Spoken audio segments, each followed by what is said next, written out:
Hi every one, ഇന്നത്തേത് ഒരു service video ആണ് കേട്ടോ.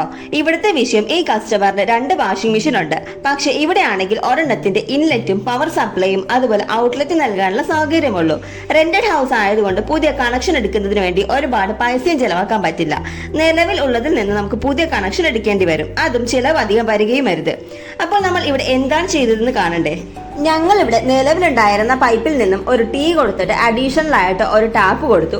അവിടെ നിന്നും നമുക്ക് ഒരു വാഷിംഗ് മെഷീനിലേക്കുള്ള വാട്ടർ സപ്ലൈ നൽകാൻ സാധിക്കും. വാഷിംഗ് മെഷീന്റെ ടാപ്പ് അഡാപ്റ്റർ എങ്ങനെയാണ് കണക്ട് ചെയ്യുന്നത് എന്നുള്ള വീഡിയോ നമ്മൾ മുമ്പ് ചാനലിൽ അപ്ലോഡ് ചെയ്തിട്ടുണ്ട്.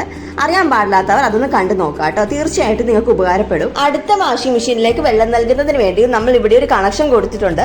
അതുവഴി നമുക്ക് വെള്ളം സപ്ലൈ ചെയ്യാൻ സാധിക്കും. ഇനി ഡ്രൈനേജ് വാട്ടർ പോകുന്നതിന് വേണ്ടി നമുക്കിവിടെ ഒരു ഹോൾ ഉണ്ടായിരുന്നു. അവിടെ നിന്നും ഇതുപോലെ ഒരു പൈപ്പ് കണക്ഷൻ കൊടുത്തിട്ടുണ്ട്. അതുപോലെ ഓൾറെഡി ഉണ്ടായിരുന്ന സ്വിച്ച് ബോർഡിൽ നമ്മൾ എക്സ്ട്രാ ഒരു സ്വിച്ചും ഒരു സോക്കറ്റും കൂടി നൽകിയിട്ടുണ്ട്. ഡ്രൈനേജ് വാട്ടർ പോകാനായിട്ട് കണ്ടില്ലേ, ഈ ഒരു ഹോൾ വഴി നമുക്ക് ഒരു വാഷിംഗ് മെഷീന്റെ വെള്ളവും ഈ ഒരു ഹോൾ വഴി മറ്റൊരു വാഷിംഗ് മെഷീന്റെ വെള്ളവും നമുക്ക് കളയാൻ സാധിക്കും. നമ്മളുടെ വാഷിംഗ് മെഷീനൊക്കെ സെറ്റ് ചെയ്ത് ഫുൾ റെഡിയാക്കിയിട്ടുണ്ട് കേട്ടോ. അപ്പോൾ ഫൈനൽ ഔട്ട്പുട്ട് എങ്ങനെയാണെന്ന് നമുക്ക് കാണാം. ഇൻലെറ്റ് പൈപ്പിന്റെ കണക്ഷൻ നമ്മൾ ഓൾറെഡി കൊടുത്തിട്ടുണ്ട്. അതുപോലെ 2 പ്ലഗും സ്വിച്ച് ബോർഡിലേക്ക് കണക്ട് ചെയ്തിട്ടുണ്ട്. നമുക്കിനി ഇത് ഓൺ ചെയ്ത് നോക്കാം. അപ്പോൾ ഇതേപോലെ കോംപ്ലിക്കേറ്റഡ് ആയിട്ട് തോന്നുന്ന വർക്കുകളൊക്കെ നിങ്ങളുടെ വീട്ടിൽ വരാം. അപ്പോൾ നമ്മളെ കോൺടാക്ട് ചെയ്യാം കേട്ടോ. എറണാകുളത്ത് മാത്രമാണ് നമ്മുടെ സർവീസ് നിലവിലുള്ളത്. എല്ലാവിധ ഇലക്ട്രിക്കൽ പ്ലംബിംഗ് വർക്കുകൾ നമ്മൾ ചെയ്തു കൊടുക്കുന്നുണ്ട്. ഡീറ്റെയിൽസ് ഞാൻ ഡിസ്ക്രിപ്ഷനിൽ കൊടുത്തേക്കാം.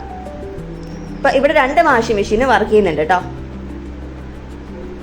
അപ്പോൾ ഇത്രയുള്ള ഈ ഒരു വീഡിയോ ഇഷ്ടമായെങ്കിൽ ലൈക്ക് ചെയ്യാനും ഷെയർ ചെയ്യാനും ചാനൽ സബ്സ്ക്രൈബ് ചെയ്യാനും മറക്കരുത്. അടുത്ത വീഡിയോയിൽ കാണാം. അതുവരെ എല്ലാവർക്കും ബൈ.